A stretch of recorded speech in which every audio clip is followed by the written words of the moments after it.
As the prophet of esports, I rely on trustworthy and meaningful data every day. Data from our research partner, YouGov, offers the most complete view of esports fans and gamers in the world, providing context to who they are, what they think, the brands they buy, and things they do. YouGov's connected insights and research services inform strategy at every level. If you're a team, a brand, agency, or rights holder, you should be talking with YouGov. Their partners measure and maximize ROI and are telling compelling stories with data. Visit yougov.com/gaming-esports to learn more. The beauty of me being in the top left square here is I get to pat myself on the back at the top of the show. Some of you may have seen, I will just say this, I pointed this out. We have a Discord on the side here. Some of you may have seen this. It was a Bloomberg article, which I can't show the whole article because I'm not subscribed. I have Bloomberg Terminal subscription, but believe it or not, that doesn't give you access to their articles. Metaverse is a multi-trillion-dollar opportunity, Epic CEO says, which I think is exciting, right? Because we're all sort of pushing in this space now. I just thought it was interesting that Epic CEO came out and said this because for any of you who follow the business of esports long enough, you'll remember that September 13, 2019, I published this article, Gaming is the Future of Fun, a manifesto. And I mentioned, there was a section here at the end where I specifically said, and I'll read it, these virtual worlds will essentially be a form of gaming, and thus gaming becomes the future of all fun and social networks. I laugh when I hear people talk about gaming esports being a multi-billion-dollar industry. The future of gaming is a multi-trillion-dollar industry. Gaming essentially becomes the largest industry on the planet. It only took Tim Sweeney 2 years to catch up to my thinking, which is nice. It took a while, but people finally get caught up to the prophet here. I do want to start, though, with an article about Tim Sweeney that's not just me patting myself on the back, guys. And that is, I don't know if any of you saw this, but I picked up the Mac Rumors one here. And the headline here is, Epic Games CEO renews attack on Apple and calls for single universal app store. So supposedly he came out and he said, I'll read it here. What the world really needs right now is a single store that works with all platforms. Right now, software ownership is fragmented between the iOS App Store, the Android Google Play Marketplace, different stores on Xbox, PlayStation, Nintendo Switch, and then Microsoft Store and the Mac App Store. He believes that the Epic Games Store should basically be the one store that rules them all. He says there's a store market, there's a payments market, there are many other related markets, and it's critical that antitrust enforcement not allow a monopolist in one market to use their control of that market to impose control over unrelated markets. So he's still going after Apple, right? Even though the verdict was pretty clear that he lost. And, you know, I've seen in other articles, other versions of this, that he's basically saying if we don't have one app store to rule them all, the metaverse is impossible. That's sort of, I'm paraphrasing, but this is basically what he said. I'm curious what you guys think in terms of where Tim Sweeney's going with these attacks now. Like, what's the Jeff, go ahead. A couple thoughts. So for one, we can start with the irony. I mean, obviously, you know, the fact that he's saying, hey, Epic Games Store kind of solves this exact problem that I've now created. You know, that's what a good pitch man does, create a problem and then solve it with your product. So whatever, put that to the side. I also think it's a bit ironic that he just sued Apple for being a monopoly, their app store for being a monopoly, but yet he's saying we need an app store that is a monopoly in order to sort of have this version of the metaverse. Having said all that, I don't necessarily disagree with him if we think about what the purest future form of a metaverse is. If we all eventually get to one singular place that we plug into every day and everything is there and we live in this virtual world, it sort of all needs to be connected, right? There needs to be one. This goes back to this debate of like, is it the metaverse or a metaverse? Like, will there be multiple metaverses where Microsoft has one and Grand Theft Auto is a metaverse, and then Roblox has its metaverse and Epic has its metaverse? To me, that doesn't necessarily mean, like, that's not what I think the future that we've all pointed to of this one metaverse, even though I do think that's probably what it will end up being. So I think he's probably right. If we want to get to this pure nirvana that we've all pointed to, you kind of do need one app store that controls it all, so you can have digital transferability of goods between games. You have, everything in one central place, and yada yada yada. So those are my sort of musings there. Lindsay or Jimmy, do you guys have other thoughts on this? Because I totally disagree with Jeff here. Yeah, I mean, I fully disagree too. And the irony of it is just so palpable. I mean, I just don't think that you need one thing to do anything. And I think that's been proven over and over and over again. And I think that just as there's a bunch of social media apps that people check, there can be a bunch of different types of things that happen in the metaverse and different experiences that you log into and enjoy them for different reasons. I think it's silly to say that you need to have one central platform for it all. I really like Fortnite. I really like Epic coming out and supporting blockchain gaming.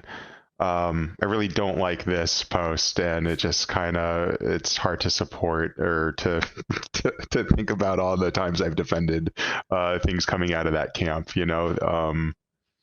God, I mean, we don't even need to revisit the irony part of it. It's just, the store is like, people don't use the store. You can't even get people to use the store with free games. So how are you going to now say that your store is the perfect hub for the future iteration of digital society?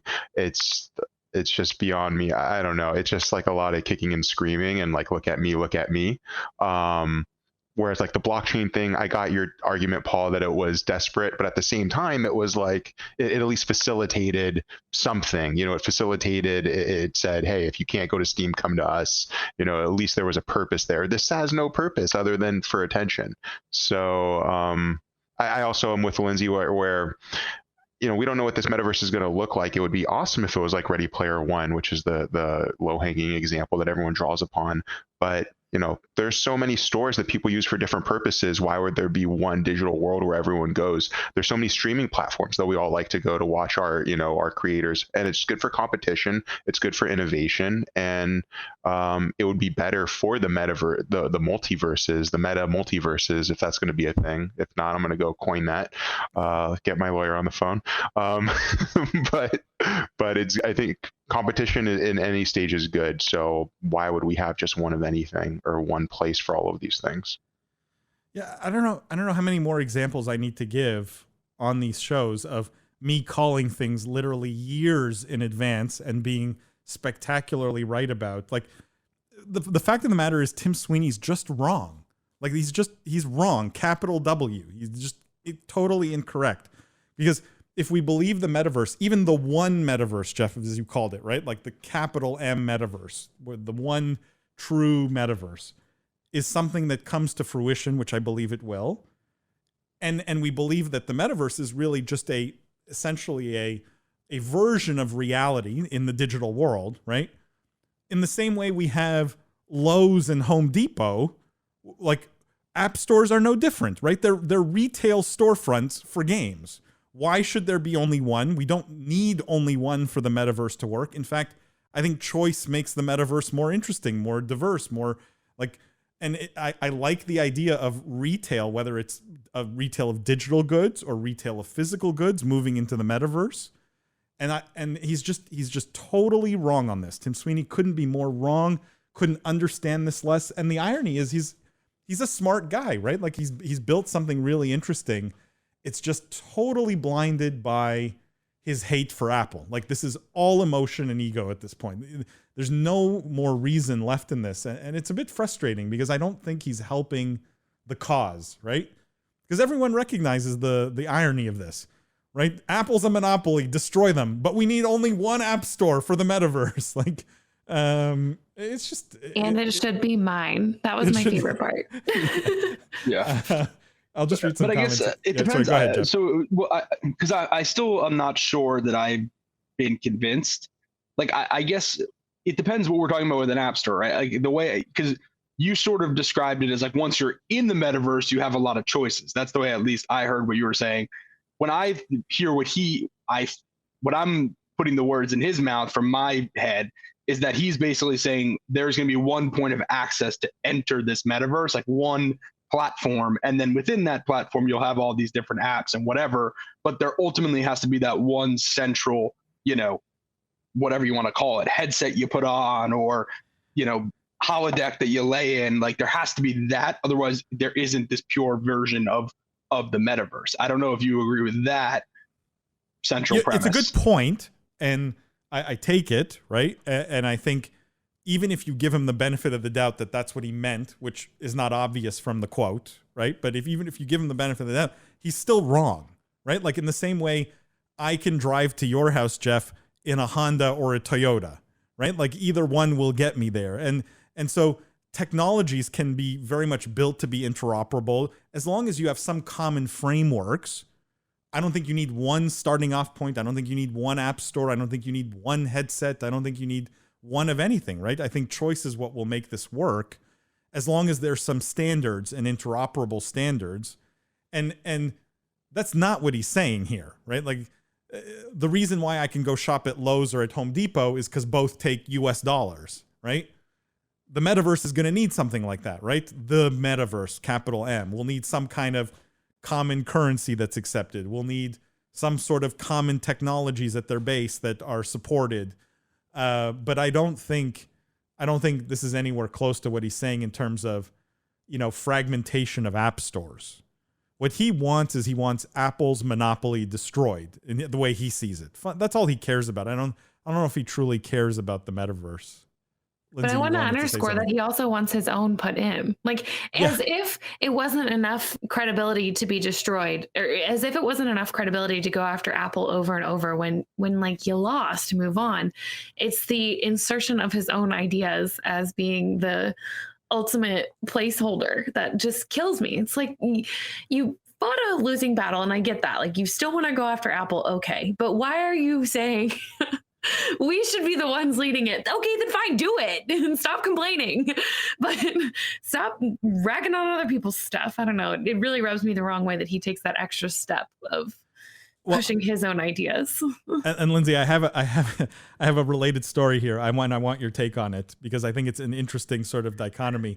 But let me just read some of these let me get caught up on comments. Chris says, monopolizing the metaverse already. Of course that's his goal, right? Like he's got Fortnite. Of course that's what he wants to do.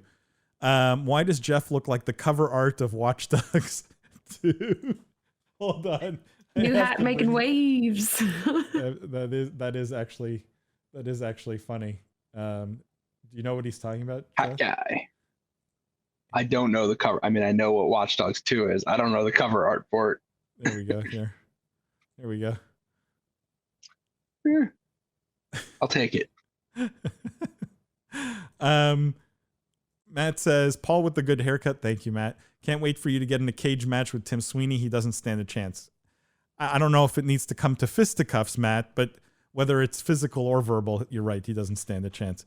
Matt says, Tim Sweeney's a toddler. It always seems like he's a day late and a dollar short when it comes to anything besides Fortnite. And I don't even know how much he has to do with that metaverse success. I mean, look, they built Fortnite. You got to give them credit there, but and you know, he's made billions of dollars off of Fortnite and Unreal. So you always got to give credit where credit is due, but that doesn't mean he's right forever. Matt says, Mom, Apple is bullying me. Yeah, that's